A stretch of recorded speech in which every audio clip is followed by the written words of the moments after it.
It's a pleasure to share the outcome of my research with you. Maybe in the beginning I should have a few words on why I was interested in this subject. After my dissertation on social democracy in Galicia prior to the World War I decided to do something completely different. It's also an outcome of our German system of education. The first subject should have been something of East Central Europe, and the second is always devoted to Russian history, and that's why I decided to go first mentally and then afterwards in reality to the Crimea, because I had no much idea what the Crimea meant for Russians or for Ukrainians as well when I started with my research on it. But I perfectly know well that Crimea is a very nice place, and because, as you know, you are forced to do some research there, it was very nice to be there several times on the Crimea, but I have to confess that after March 2014 I did not been to the Crimea, because I didn't want to support the Russians with what they did. So let me start with my, okay, how can I change the... Hold on just a second. You can just, click yes, okay. Forward. Yes, okay. Okay. Since March 2014, when Russia annexed the Crimea for the second time after 1783, the impression has arisen that most people in Western Europe discovered a new and until then unknown territory again. Maybe older people still remembered the peninsula as a place where politics were made, at the Yalta Conference, for instance, convened in the Livadia Palace near Yalta in February 1945. For enthusiasts of Russian literature, the peninsula on the northern shores of the Black Sea is connected to the names of Pushkin, Tolstoy, or Chekhov. But for Russians, this area, an exotic, and not only because of its Mediterranean climate, rather un-Russian peninsula at first glance, means much more. It is a holy ground and a bulwark against the alleged enemies of true faith, and that means the orthodoxy, and Russianness. People who are more or less acquainted with the peculiarities of Russia's emotional bonding with the peninsula have tried to explain it with Russia's eternal will to collect the land of the Golden Horde, and with its imperial legacy already beginning with Ivan Grozny in the 16th century, or, more simple, with the notion that the Crimea is for Russia what Mallorca is for the Germans, a beloved tourist destination. Actually, it is much more complicated. I shall argue that after Russia's first annexation in 1783, the Crimea had undergone a profound transformation in the Russian collective consciousness and in historical memory. In this process, the formerly unknown, or at best dangerous, territory, home to the long-standing enemy of the Russian soul and Russian Orthodox faith, the Muslim Crimean Tatars, changed into a beloved, familiar, and undoubtedly Russian land, only warmer and more exotic than the northern Russian heartland. In the age of nationalism, the place has since then been highly mythical laden, which helped to transform it into a real Russian place, where the ethnic, cultural, or religious other was held in a mental and/or actual distance. As a result of this development, the Crimea became for most Russians a real, inalienable Russian place. This process of освоение, appropriation, was constructed via a set of schemes, of habits, of thinking, inscribed into the Russian imperial and post-Soviet discourse. The peninsula was not only of strategic importance in the context of the Greek project and the Russian policy against the Ottoman Empire. This colonial acquisition also served as a laboratory for good colonial rule in the decades after its annexation, where Russia wanted to prove its capacity for the civilizing mission so often connected to bulwark narrations. Moreover, the Crimea was a locus connected with ancient Greece, the classical Tauris, the Scythian Mithridates, and as such it was precious to the educated upper classes in Europe, whether they were Russian or non-Russians. Since the last quarter of the 19th century, the peninsula was developing into an important pleasure periphery for the Russian Empire and especially for the USSR, where millions of Soviet citizens spent their holidays. Apart from that, the Crimea is deeply inscribed into the Russian historical and collective memory as an important battleground of the nation due to the Crimean War and World War II. And finally, the Crimea is regarded as the cradle of Christendom and Russian Orthodoxy. Thus, the strong emotional bonding of the Russians to the Crimea is a fact. It is based on many elements, and the idea of the Crimea as a holy ground, a bastion of orthodoxy and of Russianness, is part of a very close and meshed texture. Here I will concentrate on the most important elements of the Russian discourse which helped to Christianize the Crimea and transformed it into a holy ground. The inscription of the peninsula as the Russian Mount Athos went hand in hand with a row of narrative elements. The alleged mission of Apostle Andrew to the Scythians, Constantine's and Methodios' mission to the Khazars, and Volodimir's baptism in Chersones, constantly told in different contexts and adapted to different circumstances. This religious-laden image of the Crimea is often connected to the idea that the peninsula had been a Slavic area of settlement for centuries, where community members fought against non-kinsmen. As I will argue, depending on the ideological setting, this holy ground was defined not only in religious, but sometimes even in secular or national terms, or all together at the same time. The conception of the Crimea as a holy ground is very timely. In December 2014, in a speech to the Federal Assembly, Russia's President Putin justified Russia's annexion of Ukraine's autonomous Crimean Peninsula as a matter of justice and redemption. The Crimea, Putin insisted, was as dear to Russians as the Temple Mount in Jerusalem is to Jews and Muslims.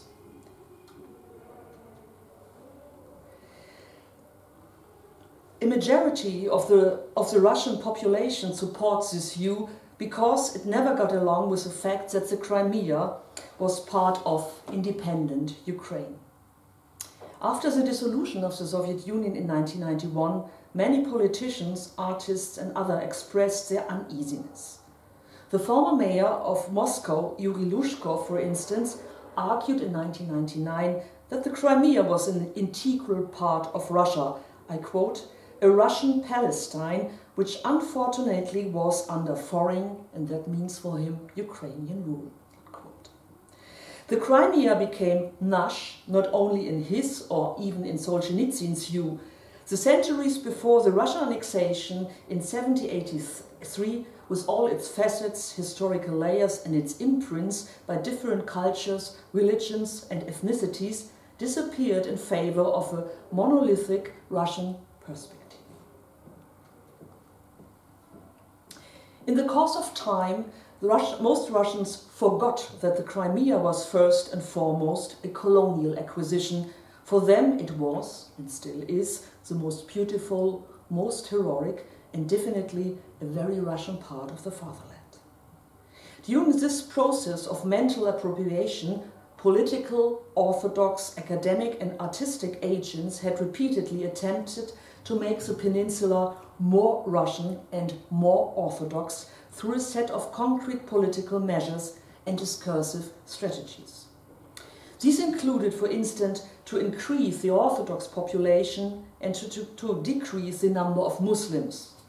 And in the following decades after the annexation, a severe Tatar exodus never completely dried out, eventually peaking after the Crimean War.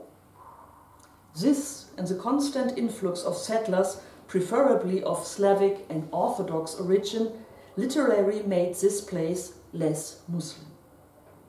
In addition to these real politics, the stylization of the Crimea as an old Slavic Russian area of settlement and center of Orthodox Christianity took place.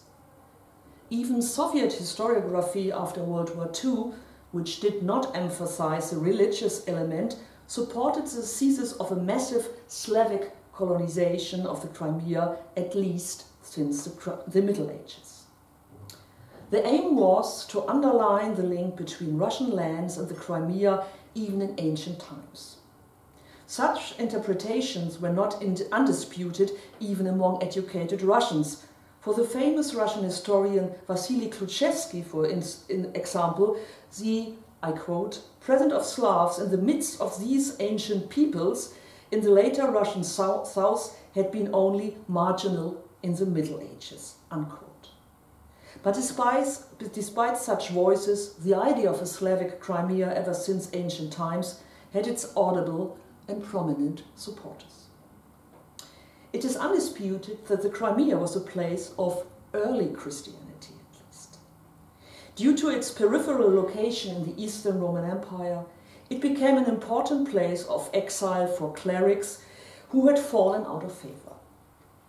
Since the 18th century, this early contact with Eastern, not Slavic Christianity, made the Crimea especially valuable for the Russians because the Tsarist Empire could thus look back on a long tradition of governing a realm of early human civilization. A historical proven connection between East Slavic land and the peninsula is much younger. It dates back from the 10th century, when Slavic Norman people from the Kiev and Rus appeared on the shores of the Black Sea and on the peninsula. They became another important agents in this area, at times trading peacefully with the Byzantine Empire, the Greek colonies, or the Khazars. Although the Crimea and the Kiev and Rus had been in a steady process of transfer and communication since then, one cannot speak of a Slavic dominance or majority on the Crimea before the decades after Russian annexation. And since the 15th century, as you know, when the Muslim Crimean Khanate arose, the Crimea had not even been a predominantly Christian Orthodox place. When Catherine II eventually became the ruler of the Crimea, there were barely any Christians, but predominantly Muslims in the Crimea.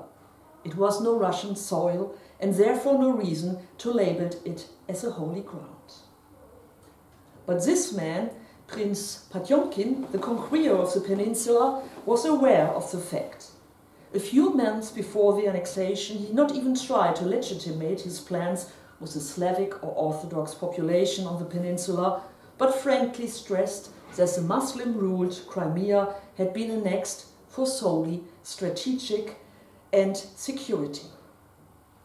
Its position was relevant because of Russia's plans for the dissolution of the Ottoman Empire, the so-called Greek project, something that could not be implemented for many reasons. Finally, another explanation of Russia's capture of the Khanate was to terminate the Tatar threat, which was no longer a real threat to the Tsardom in the 18th century, but, like the Ottoman Empire, already was in a state of decline. In any case, prior to 1783, the acquisition of ancient Slavic Orthodox territory was no key argument for the annexation, but an anti-Islamic rhetoric was used. The motive of the Crimea as a cradle of Russian Christianity or as an anti-Islamic bulwark, which is so typical for the later decades, is reflected just slightly in the correspondence between Potyomkin and Catherine II. While prior to the annexation, strategic military argumentation outweighed, the prince drew his empress attention to the religious importance of the new acquisition this time.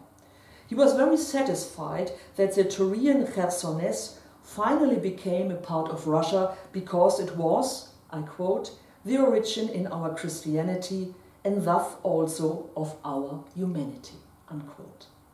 But even here, the notion of Volodymyr's baptism was combined with other elements so important for Russia's justification. The Tsarina had defeated the former tyrants of Russia, the Crimean Tatars.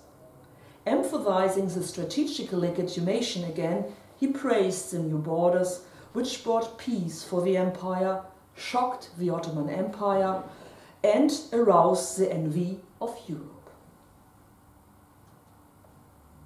The discovery of the Crimea as a religiously charged lieu de mémoire and as a cradle of Christendom and Russian Orthodoxy became relevant after the 1850s. This Orthodox Christian reclamation project developed into a linear master narrative for legitimizing the Russian rule over the peninsula after the Crimean War was lost. These years marked a caesura not only because of the introduction of the great reforms, but also because of the negotiations about what Russianness meant and who belonged to the nation. As in other parts of Europe, a sacralization of the nation can be observed. Thus, in this discourse, the Crimean War developed into a holy war which had been lost against the enemies of Russianness, against Islam, against non-Orthodox Christian powers, against the West, against Europe. And was the battle of Holy Russia and the Holy Nation not fought in the Crimea, where the empire had tried to protect the values and the faith of the Slavic community? It is obvious that the locus and the sacralized nation emerged into a semantic unity. But how did it work?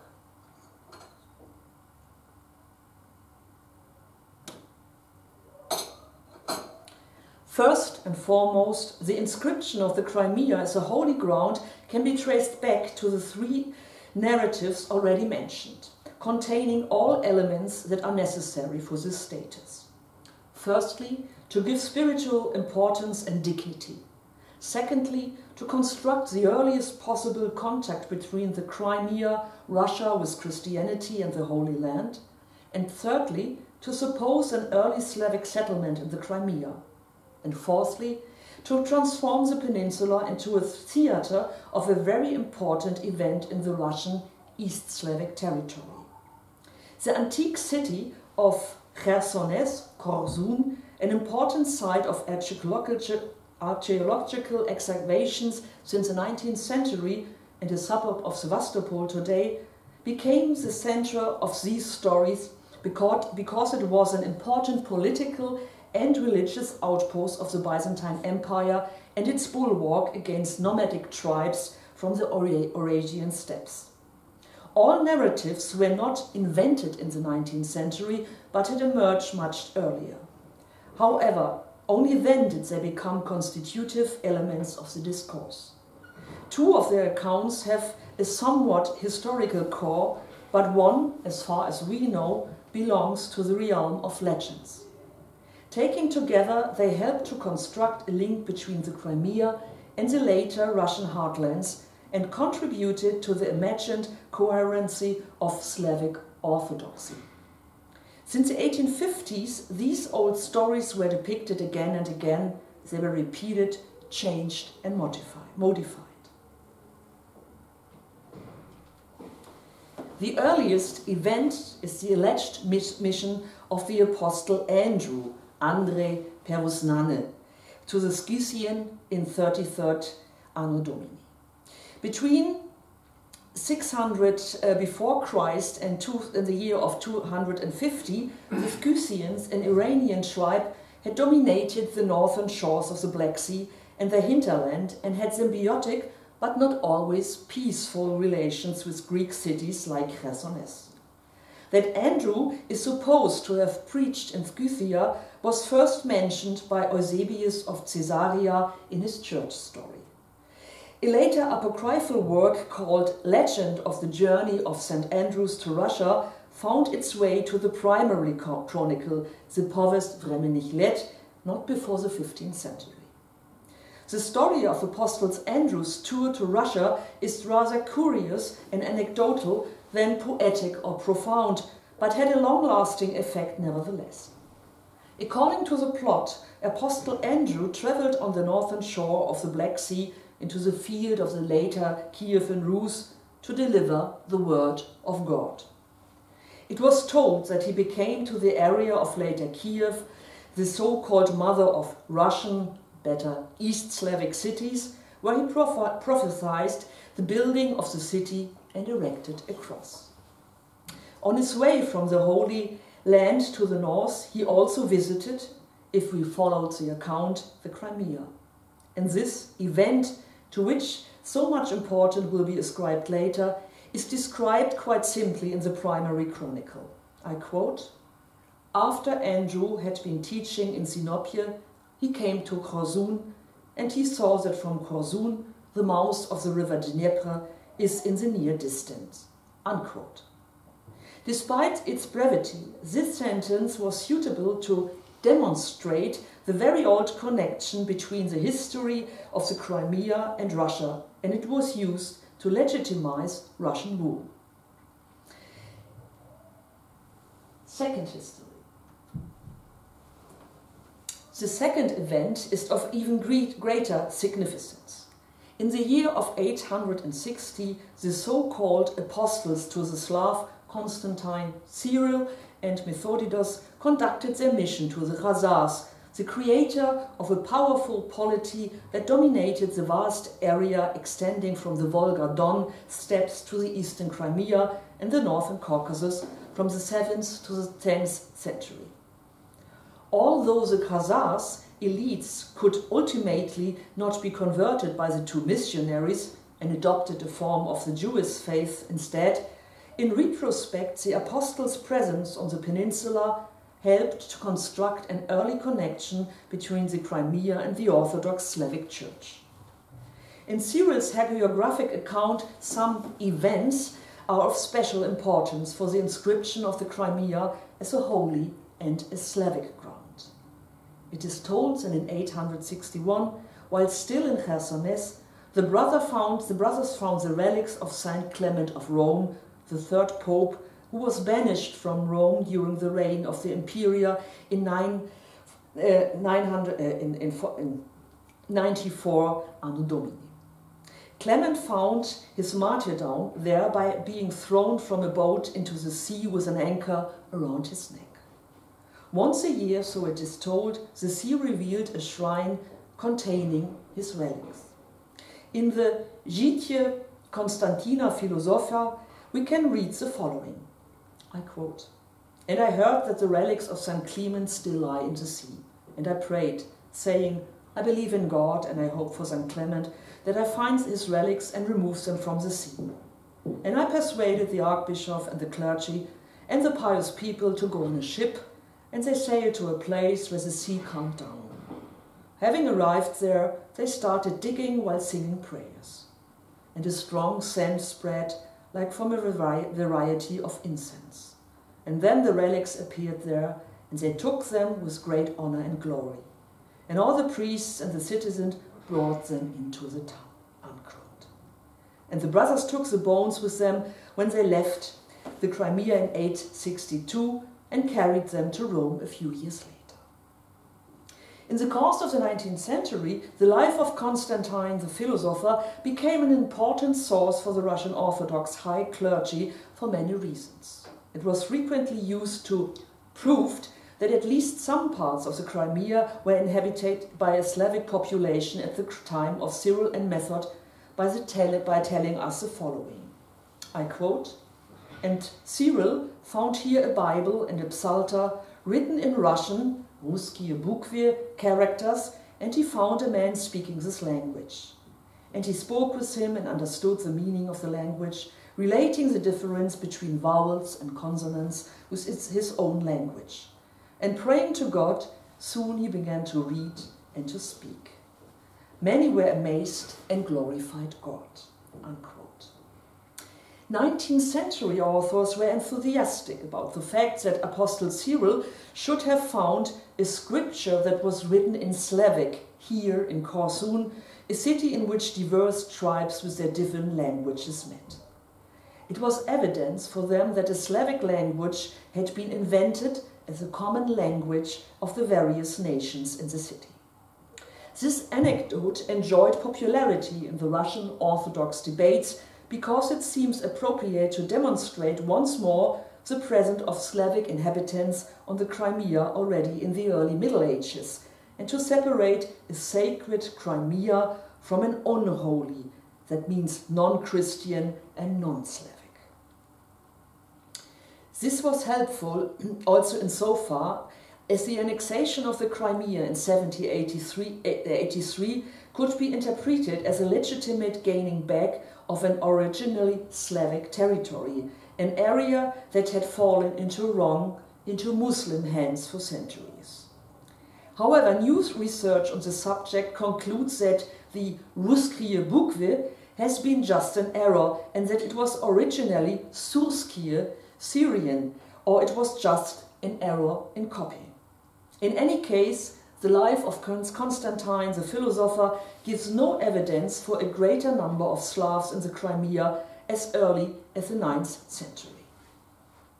In Tsarist Russia, Apostle Andrew, Pope Clement, Cyril and Methodios and others became eloquently witnesses of a Christian, Orthodox and/or Slavic Crimea, despite meager historical and archaeological evidence.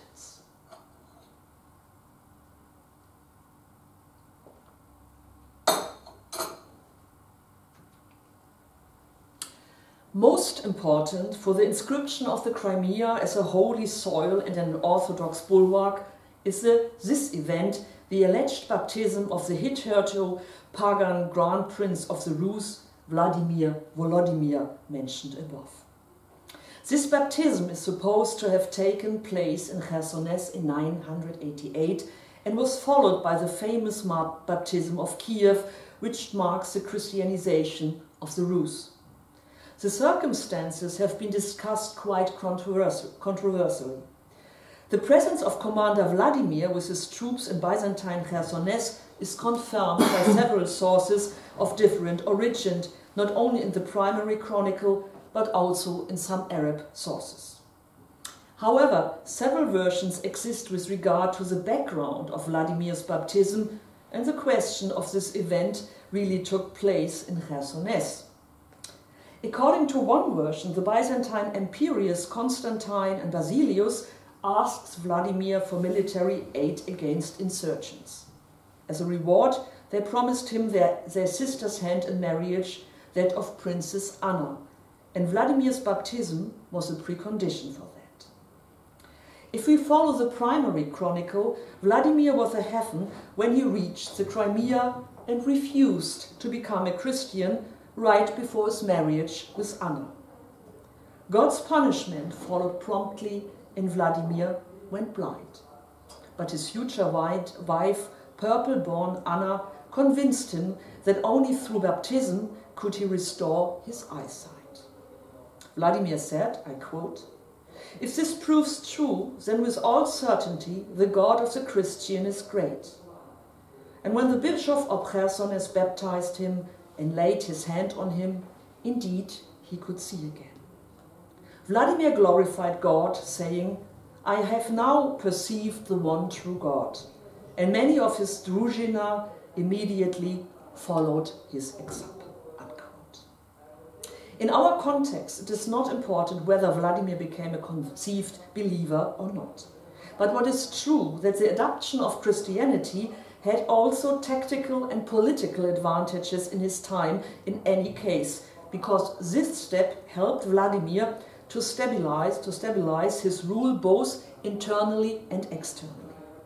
Irrespective of possible and more detailed reconstruction of how the Grand Prince was baptized, it is beyond dispute that the narrative about Vladimir's baptism in Chersones was fundamental to the construction of a very old, very important and highly symbolic connection between the northern Slavic territories and the Crimea, which helped in the age of nationalism to inscribe the peninsula as a holy ground for the Russian nation. I will come to my concluding remarks.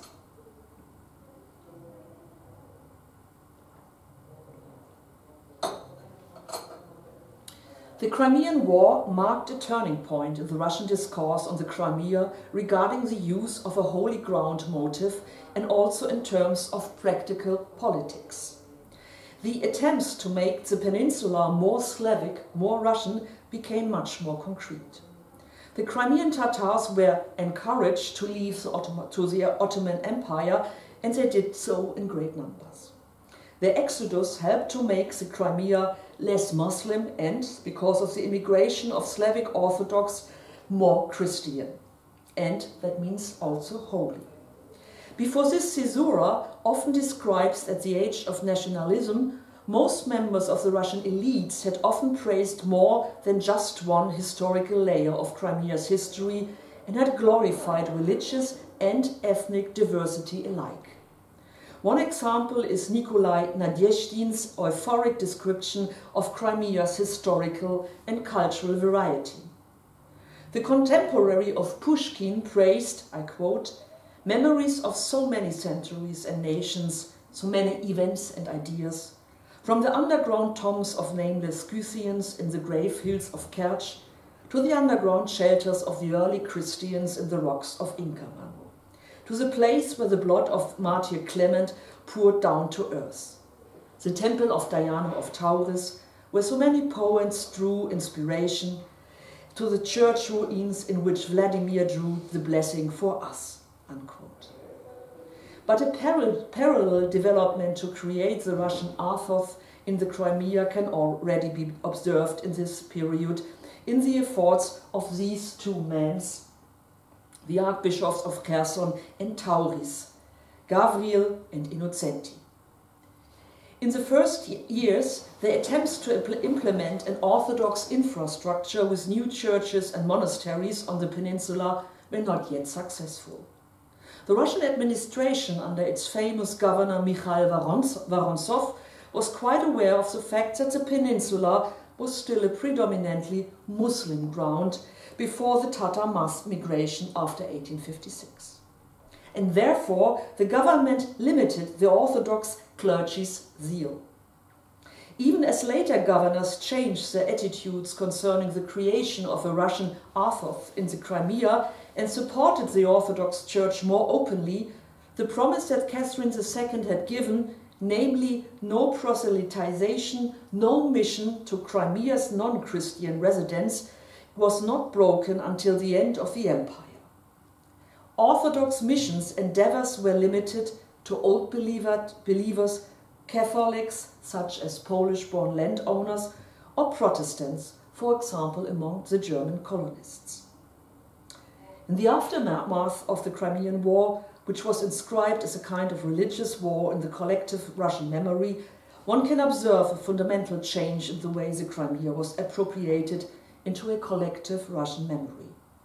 It was no longer the multicolored garden of the empire Catherine II and her contemporaries praised, but was transformed into an Orthodox bulwark and a discursively constructed stronghold of the lawful, the right Christian denomination, Pravoslavy. Together with the population exchange between Russia and the Ottoman Empire, which reached their climax in the 1860s, the Crimea was in fact transformed into a predominantly Orthodox area. And narrative elements such as the alleged mission of the Apostle Andrew to the Scythians, Constantine's and Methodius' mission to the Khazars, and Vladimir's baptism in Chersones helped to foster this view. It is important to note that the Crimea had a significant religious-laden meaning not only for Russians, but also, for some extent, for Ukrainians and Crimean Tatars. For the Crimean Tatars, who were deported in 1944 under horrible circumstances and who have been returning from the Central Asian exile in large numbers since the 1990s, the peninsula is home, Vatan, and the place where the collective trauma of deportation under Stalin took place, the so-called circuit. And since the 19th century, it has been a fact for patriotic Ukrainians that the Kievan Rus was not a Russian, but a Ukrainian state, and that the Grand Prince Volodymyr was Ukrainian, not Russian. With this attitude, they followed the verdict of their national historian, Mikhail Hrushevsky, who claimed that the Rus, and therefore also the Crimea, were connected to Ukrainian history. And, as you know, in an internet poll in 2007, Ukrainians chose Khersones to become the 5th major miracle of the country. And both in Ukraine and in the Russian Federation, the day of the baptism of the Rus was introduced as an official